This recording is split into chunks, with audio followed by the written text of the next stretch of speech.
Hello guys. Okay, before memulakan kelas hari ni, saya nak awak semua tengok beberapa keping gambar adik-beradik yang saya sediakan. Tolong perhatikan wajah mereka. Tengok sama ada mereka seiras atau tak ke. Okay, dah tengok kan? Dekat dalam gambar tu awak boleh nampak yang adik-beradik seibu sebapa, tapi wajah mereka tak seiras. Pernah tak awak terfikir atau selalu kan awak tanya dengan kawan awak, kenapa muka you tak sama dengan kakak you ke, abang you ke? You mesti macam bandingkan adik-beradik ni muka sama ke tak ke. Hari ni kita nak belajar macam mana proses tu boleh berlaku, dan benda tu berlaku melalui proses kita panggil sebagai proses meiosis. Okay, so meiosis ni tak sama dengan mitosis. Minggu lepas kita belajar pasal mitosis. Mitosis akan menghasilkan dua sel anak dan dia mempunyai bilangan kromosom yang sama dengan sel induk.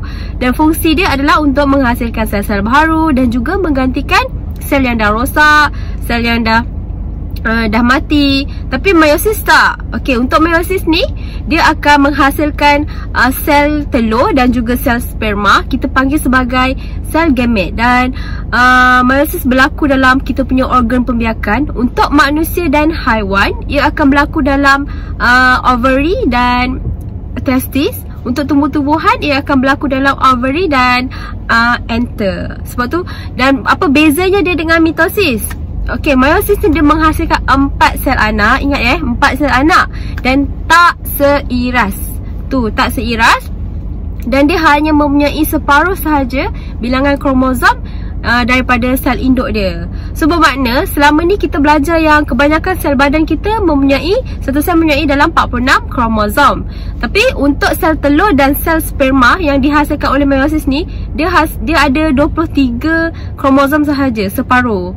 Kenapa dia berbeza ni? Sebabnya apabila sel sperma dan sel telur bergabung, dia akan menjadi 46 juga. So in total pun dia akan ada 46 kromosom. Sebab tu satu sel tu dia hanya ada separuh. Okay, kenapa pentingnya kita belajar pasal topik ni? Sebab benda ni berlaku dalam badan kita. Jadi kita kenalah kenal diri kita, apa proses yang berlaku dalam diri kita sendiri, untuk kita lebih menghargai diri kita.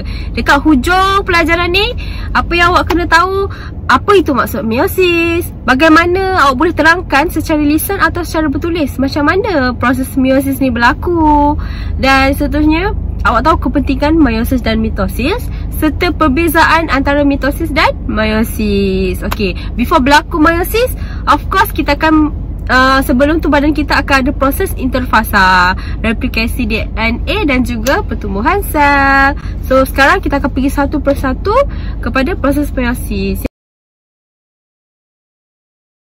Okey, di dalam meiosis 1, fasa yang pertama dipanggil sebagai profasa 1. Sebelum saya masuk ke dalam profasa 1, kita kenal pasti struktur dia dulu.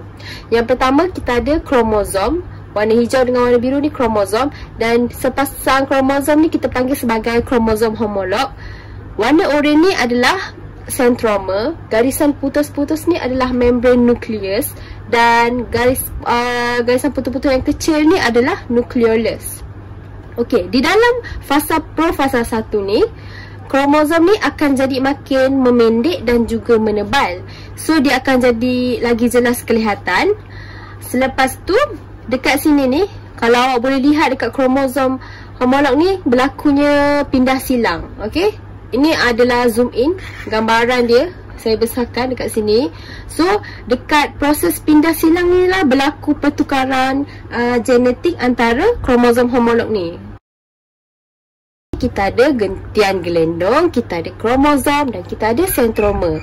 Apa yang berlaku dalam metafasa 1 ni ialah kromosom homolog ni akan tersusun dekat satah khatulistiwa, bermakna dia tersusun dekat tengah sel. Seterusnya, awak boleh nampak gentian gelendong ni dia melekat pada sentroma. Boleh nampak dekat sini, apa yang berlaku adalah kromosom homolog tadi tu akan berpisah dan dia akan bergerak ke arah kutub yang bertentangan. Satu pergi ke sini dan satu ke sini. Jadi keyword dia dekat sini adalah kromosom tu berpisah. Dan di sini cytoplasma akan membahagi. Dan seterusnya meiosis 1 tamat. Kita sambung pada meiosis 2. Fasa yang pertama dalam meiosis 2 kita panggil sebagai profasa 2. Apa yang berlaku dalam profasa 2 ni sama macam profasa 1, di mana kromosom ni akan memendek dan menebal. Okey, gentian gelendong pun dia akan mula terbentuk ya. Dalam metafasa 2, kromosom ni akan tersusun di garisan khatulistiwa, bermakna di tengah-tengah sel, dan gentian gelendong ni akan melekat pada sentroma, iaitu tengah-tengah kromosom ni kan. Okey, itulah keyword dia. Setiap kali metafasa je dia akan tersusun dekat tengah-tengah sel ni. Dalam anafasa 2, apa yang berlaku adalah sentroma ni akan membahagi dua. Kromatik berkembar juga akan berpisah dan bergerak ke kutub bertentangan. Okey, awak boleh nampak kat sini. Ini adalah kromosom tadi, dan kromatik jadi berpisah kepada dua. Satu akan ke sini dan satu ke arah sini. So keyword dia untuk proses anafasa dia mesti berpisah dan dia akan bergerak ke arah kutub yang bertentangan. Akhir sekali adalah proses telofasa 2. Okey, keyword untuk proses telofasa adalah cytoplasma ni akan membahagi. Dia akan terbahagi kepada dua, ni terbahagi kepada dua, dan ini pun sama, terbahagi kepada dua. Mitosis di dalam badan manusia dan haiwan dia akan berlaku di dalam sel soma, manakala dalam tumbuhan ia akan terjadi dalam tisu meristem. Bagi meiosis, ia akan berlaku dalam sel pembiakan. Okey, di dalam badan manusia dan haiwan berlaku dalam ovari dan testis, manakala di dalam tumbuh-tumbuhan ia akan berlaku dalam ovari dan juga anther.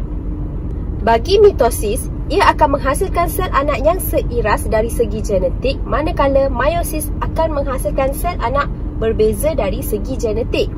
Di dalam mitosis, ia akan ada 46 kromosom, sama seperti sel induk, manakala meiosis hanya ada 23 kromosom. Dia ada separuh daripada bilangan kromosom sel induk. Okey, kita dah belajar semua proses mitosis dan meiosis.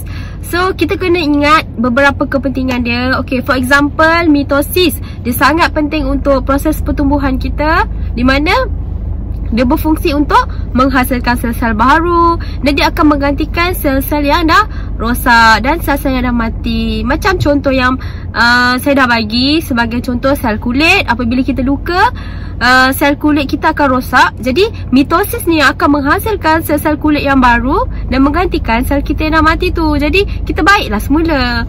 And then untuk meiosis pula, dia sangat penting untuk penghasilan gamet. Yang penghasilan gamet ni akan ada efek lah dalam kita punya proses pembiakan. Okey, ingat tu kepentingan dia.